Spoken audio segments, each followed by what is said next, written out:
पल जो पल है रात का डेरा, धरती के फैले आंगन में पल जो पल है रात का डेरा।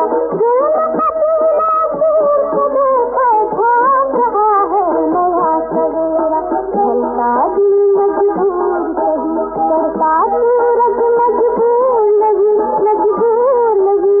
थक मत जाना राही, थक मत जाना रात राही।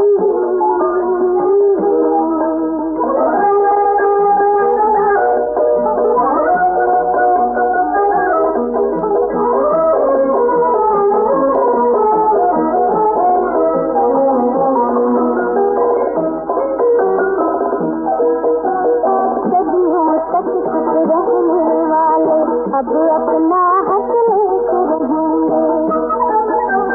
सदियों तक चुप रहने वाले अब अपना हक लेके रहेंगे। जो करना है ठीक करेंगे, जो कहना है साथ कहेंगे। एक दिन घुट कर मरना किसका दस्तूर नहीं, दस्तूर नहीं। थक मत जाना राही, थक मत जाना रात राही।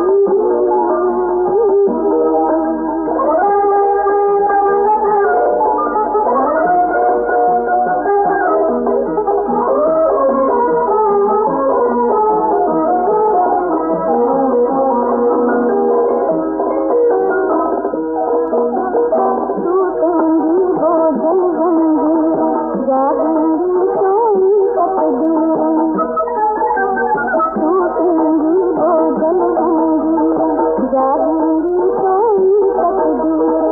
नीत को कब तक पहरा देंगी जिंदगी खूनी शमशीरें। रह नहीं सकता इस दुनिया में जो सबको मंजूर नहीं, मंजूर नहीं। थक मत जाना राही, थक मत जाना रात राही।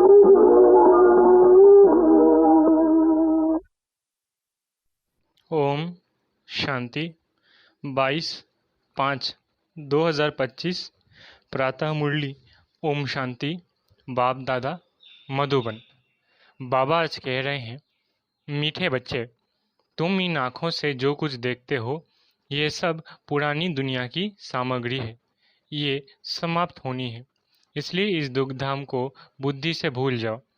मीठे बच्चे, तुम इन आँखों से जो कुछ देखते हो ये सब पुरानी दुनिया की सामग्री है, ये समाप्त होनी है। इसलिए इस दुखधाम को बुद्धि से भूल जाओ। प्रश्न, मनुष्य ने बाप पर कौन सा दोष लगाया है, लेकिन वो दोष किसी का भी नहीं है? उत्तर, इतना बड़ा जो विनाश होता है मनुष्य समझते हैं भगवान ही कराते हैं। दुख भी वो देता है, सुख भी वो देता है। ये बहुत बड़ा दोष लगा दिया है। बाप कहते हैं, बच्चे, मैं सदा सुख दाता हूँ, मैं किसी को दुख नहीं देता हूँ। अगर मैं विनाश कराऊं तो सारा पाप मेरे पर आ जाए। वो तो सब ड्रामा अनुसार होता है, मैं ही नहीं कराता हूँ। गीत रात के राही थक मत जाना। ओम शांति। बच्चों को सिखलाने के लिए कई गीत बड़े अच्छे हैं। गीत का अर्थ करने से वाणी खुल जाएगी। बच्चों की बुद्धि में तो है कि हम सभी दिन की यात्रा पर हैं, रात की यात्रा पूरी होती है। भक्ति मार्ग है ही रात की यात्रा। अंधियारे में धक्का खाना होता है। आधा कल्प रात की यात्रा कर उतरते आए हो, अभी आए हो दिन की यात्रा पर। ये यात्रा एक ही बारी करते हो। तुम जानते हो, याद की यात्रा से हम तमोप्रधान से सतोप्रधान बन फिर सतोप्रधान सतयुग के मालिक बनते हैं। सतोप्रधान बनने से सतयुग के मालिक, तमोप्रधान बनने से कलयुग के मालिक बनते हो। उनको कहा जाता है स्वर्ग, इनको कहा जाता है नरक। अब तुम बच्चे बाप को याद करते हो। बाप से सुख ही मिलता है। जो और कुछ बोल नहीं सकते वो सिर्फ ये याद रखे, शांति धाम है हम आत्माओं का घर, सुख धाम है स्वर्ग की बादशाही, और अभी ये है दुख धाम रावण राज्य। अब बाप कहते हैं, इस दुख धाम को भूल जाओ। भल यहाँ रहते हो परंतु बुद्धि में ये रहे कि इन आँखों से जो कुछ देखते हैं वो सब रावण राज्य है। इन शरीरों को देखते हैं, ये भी सारी पुरानी दुनिया की सामग्री है। ये सारी सामग्री इस यज्ञ में स्वाहा होनी है। वो पतित ब्राह्मण लोग यज्ञ रचते हैं तो उनमें जौ तिल आदि सामग्री स्वाहा करते हैं। यहाँ तो विनाश होना है। ऊंचते ऊंचे बाप, पीछे है ब्रह्मा और विष्णु। शंकर का इतना कोई पाठ है नहीं। विनाश तो होना ही है। बाप तो विनाश उनसे कराते हैं जिस पर कोई पाप न लगे। अगर कहे भगवान विनाश कराते हैं तो उस पर दोष आ जाए, इसलिए ये सब ड्रामा में नूंद है। ये बेहद का ड्रामा है जिसको कोई जानते नहीं है। रचता और रचना को कोई नहीं जानते।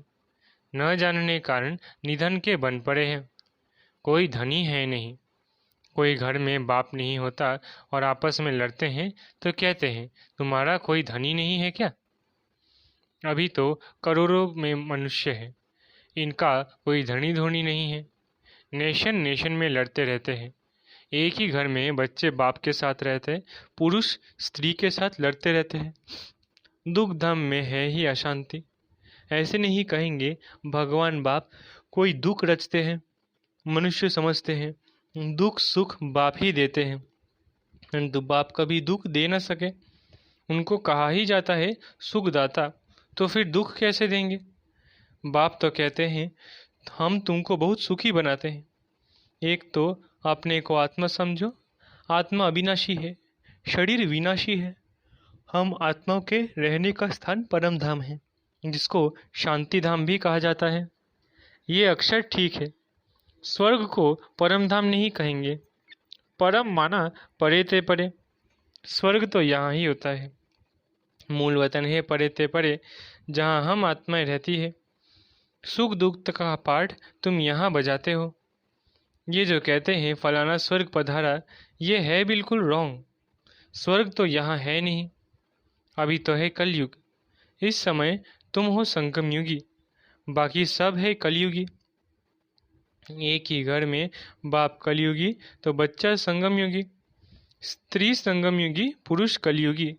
कितना फर्क हो जाता है। स्त्री ज्ञान लेती है, पुरुष ज्ञान नहीं लेते, तो एक दो को साथ नहीं देते। घर में खिटखिट हो जाती है। स्त्री फूल बन जाती है, पर वो कांटे का कांटा रह जाता है। एक ही घर में जानते हैं, बच्चा जानता है हम संगमयुगी पुरुषोत्तम पवित्र देवी देवता बन रहे हैं, लेकिन बाप कहते हैं शादी बर्बादी कर नरकवासी बनो। अब रूहानी बाप कहते हैं बच्चे पवित्र बनो। अभी की पवित्रता 21 जन्म चलेगी। ये रावण राज्य ही खलास हो जाना है। जिससे दुश्मनी होती है तो उनका एफिजी जलाते हैं ना, जैसे रावण को जलाते हैं। तो दुश्मन से कितनी घृणा होनी चाहिए, परंतु ये किसको मालूम नहीं कि रावण कौन है। बहुत ही खर्चा करते हैं। मनुष्य को जलाने के लिए इतना खर्चा नहीं करते। स्वर्ग में तो ऐसी कोई बात नहीं। वहाँ तो बिजली में रखा और ख़त्म। वहाँ ये ख्याल नहीं रहता कि उनकी मिट्टी काम में आए। वहाँ की तो रस्म रिवाज ऐसी है जो कोई तकलीफ अथवा थकावट की बात नहीं रहती। इतना सुख रहता है। तो वह बाप समझाते हैं मामेकम याद करने का पुरुषार्थ करो। ये याद करने की ही युद्ध है। बाप बच्चों को समझाते रहते हैं मीठे बच्चे, अपने ऊपर अटेंशन का पहरा देते रहो। माया कहाँ नाक कान काट न जाए, क्योंकि दुश्मन है ना। तुम बाप को याद करते हो और माया तूफान में उड़ा देती है। इसलिए बाबा कहते हैं हर एक को सारे दिन का चार्ट लिखना चाहिए कि कितना बाप को याद किया, कहाँ मन भागा। डायरी में नोट करो कितना समय बाप को याद किया। अपनी जांच करनी चाहिए तो माया भी देखेगी ये तो बहुत अच्छा बहादुर है, अपने पर अटेंशन रखते हैं। पूरा पहरा रखना है।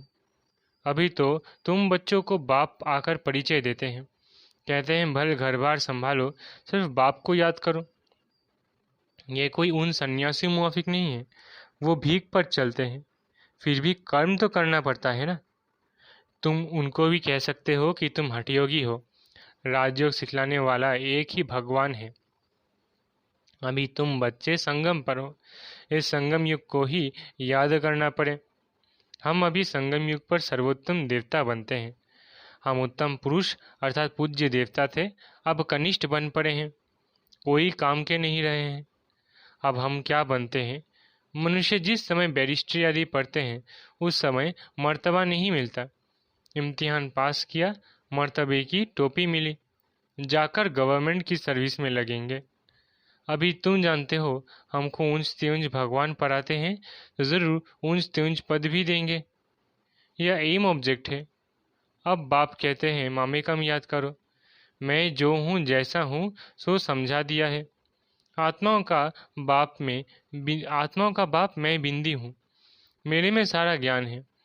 तुमको भी पहले यह ज्ञान थोड़े ही था कि आत्मा बिंदी है।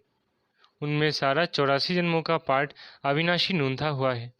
क्राइस्ट पाठ बजा कर गए हैं, फिर ज़रूर आएंगे तो सही ना। क्राइस्ट के अभी सब जाएंगे। क्राइस्ट की आत्मा भी अभी तमो प्रधान होगी।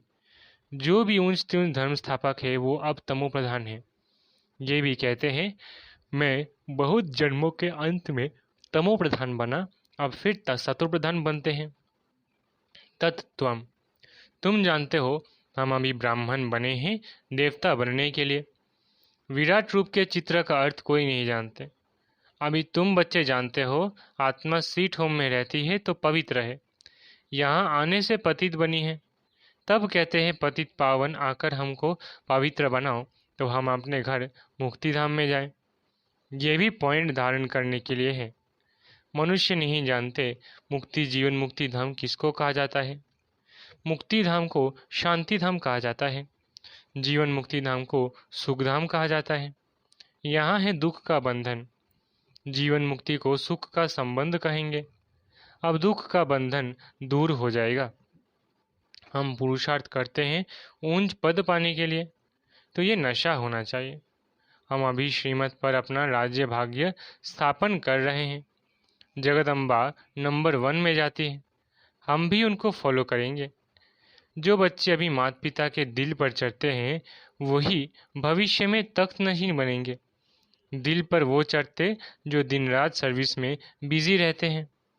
सबको पैगाम देना है कि बाप को याद करो। पैसा कौड़ी कुछ भी लेने का नहीं है। वो समझते हैं ये राखी बांधने आती है, कुछ देना पड़ेगा। बोलो हमको और कुछ चाहिए नहीं, सिर्फ 5 विकारों का दान दो। ये दान देने लिए हम आए हैं, इसलिए पवित्रता की राखी बांधते हैं। बाप को याद करो, पवित्र बनो तो यह देवता बनेंगे। बाकी हम पैसा कुछ भी नहीं ले सकते। हम वो ब्राह्मण नहीं हैं। सिर्फ 5 विकारों का दान दो तो ग्रहण छूटे। अभी कोई कला नहीं रही है, सब पर ग्रहण लगा हुआ है। तुम ब्राह्मण हो ना, जहाँ भी जाओ बोलो दे दान तो छूटे ग्रहण। पवित्र बनो, विकार में कभी नहीं जाना। बाप को याद करेंगे तो विकर्म विनाश होंगे और तुम फूल बन जाएंगे। तुम ही फूल थे फिर कांटे बने हो। 84 जन्म लेते लेते गिरते ही आए हो, अब वापिस जाना है। बाबा ने डायरेक्शन दिया है इन द्वारा, वो है ऊंच ते ऊंच भगवान, उनको शरीर नहीं है। अच्छा, ब्रह्मा विष्णु शंकर को शरीर है? तुम कहेंगे हाँ सूक्ष्म शरीर है, परंतु वो मनुष्यों की सृष्टि तो नहीं है। खेल सारा यहाँ है। सूक्ष्म वतन में नाटक कैसे चलेगा? वैसे मूल वतन में भी सूर्य चांद ही नहीं तो नाटक भी काहे का होगा। ये बहुत बड़ा मांडवा है, पुनर्जन्म भी यहाँ होता है, सूक्ष्म वतन में तो नहीं होता। अभी तुम्हारी बुद्धि में सारा बेहद का खेल है। अभी पता पड़ा है हम जो देवी देवता थे सो फिर कैसे वाम मार्ग में आते हैं। वाम मार्ग विकारी मार्ग को कहा जाता है। आधा कल्प हम पवित्र थे, हमारा ही हार और जीत का खेल है। भारत अविनाशी खंड है, ये कभी विनाश होता नहीं। आदि सनातन देवी देवता धर्म था तो और कोई धर्म नहीं था। तुम्हारी इन बातों को मानेंगे वो जिन्होंने कल पहले माना होगा। 5000 वर्ष से पुरानी चीज़ कोई होती नहीं है। सतयुग में फिर तुम पहले जाकर अपने महल बनाएंगे। ऐसे नहीं कि सोनी द्वारिका कोई समुद्र के नीचे है, वो निकल आएगी। दिखलाते हैं सागर से देवताएं रत्नों की थालियां भरकर देते थे। वास्तव में ज्ञान सागर बाप है जो तुम बच्चों को ज्ञान रत्न की थालियां भरकर दे रहे हैं। दिखाते हैं शंकर ने पार्वती को कथा सुनाई, ज्ञान रत्नों से झोली भरी। शंकर के लिए कहते हैं भांग धतूरा पीता था, फिर उनके आगे जाकर कहते हैं झोली भर दो, हमको धन दो। तो देखो शंकर की भी ग्लानि कर दी है, सबसे जास्ती ग्लानि करते हैं हमारी। ये भी खेल है जो फिर भी होगा। इस नाटक को कोई जानते नहीं, मैं आकर आदि से अंत तक सारा राज समझाता हूँ। ये भी जानते हो ऊंच त्यूंज बाप है, विष्णु सो ब्रह्मा, ब्रह्मा सो विष्णु कैसे बनते ये कोई समझ ना सके। अभी तुम बच्चे पुरुषार्थ करते हो हम विष्णु कुल का बने, विष्णुपुरी का मालिक बनने के लिए तुम ब्राह्मण बने हो। तुम्हारी दिल में है हम ब्राह्मण अपने लिए सूर्यवंशी चंद्रवंशी राजधानी स्थापन कर रहे हैं श्रीमत पर।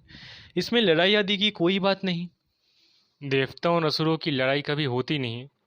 देवताएं हैं सतयुग में, वहाँ लड़ाई कैसे होगी। अभी तुम ब्राह्मण योग बल से विश्व के मालिक बनते हो, बाहुबल वाले विनाश को प्राप्त हो जाएंगे। तुम साइलेंस बल से साइंस पर विजय पाते हो। अब तुमको आत्मा अभिमानी बनना है। हम आत्मा हैं, हमको जाना है अपने घर। आत्मा तीखी है। अभी एरोप्लेन ऐसा निकाला है जो 1 घंटे में कहाँ से कहाँ तक चला जाता है। अब आत्मा तो उनसे भी तीखी है। चपटी में आत्मा कहाँ की कहाँ जाकर जन्म लेती है, कोई विलायत में भी जाकर जन्म लेते हैं। आत्मा सबसे तीखा रॉकेट है, इसमें मशीनरी आदि की कोई बात नहीं। शरीर छोड़ा और ये भागा। अब तुम बच्चों की बुद्धि में है हमको घर जाना है। पतित आत्मा तो जा न सके, तुम पावन बनकर ही जाएंगे। बाकी तो सब सजाएं खाकर जाएंगे। सजाएं तो बहुत मिलती है, वहाँ तो गर्भ महल में आराम से रहते हैं।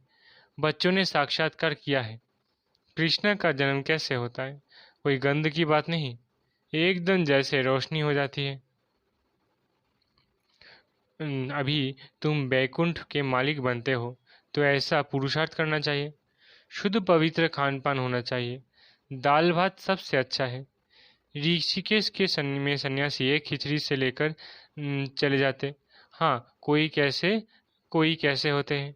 अच्छा, मीठे मीठे सिखिलधे बच्चों प्रति माता पिता बाप दादा का याद प्यारा गुड मॉर्निंग। रूहानी बाप की रूहानी बच्चों को नमस्ते। हम रूहानी बच्चों की रूहानी माता पिता बाप दादा को याद प्यार गुड मॉर्निंग और नमस्ते। धारणा के लिए मुख्य सार। पहला, अपने ऊपर अटेंशन का पूरा पहरा देना है। माया से अपनी संभाल करनी है। याद का सच्चा चार्ट रखना है। दूसरा, माता पिता को फॉलो कर दिल तख्त नशीन बनना है। दिन रात सर्विस पर तत्पर रहना है। सबको पैगाम देना है कि बाप को याद करो। 5 विकारों का दान दो तो ग्रहण छूटे। वरदान, सेंस और इसेंस के बैलेंस द्वारा अपनेपन को स्वाहा करने वाले विश्व परिवर्तक भव। सेंस और इसेंस को बैलेंस द्वारा अपनेपन को स्वाहा करने वाले विश्व परिवर्तक भव। सेंस अर्थात ज्ञान की पॉइंट्स समझ, और इसेंस अर्थात सर्वशक्ति स्वरूप स्मृति और समर्थ स्वरूप।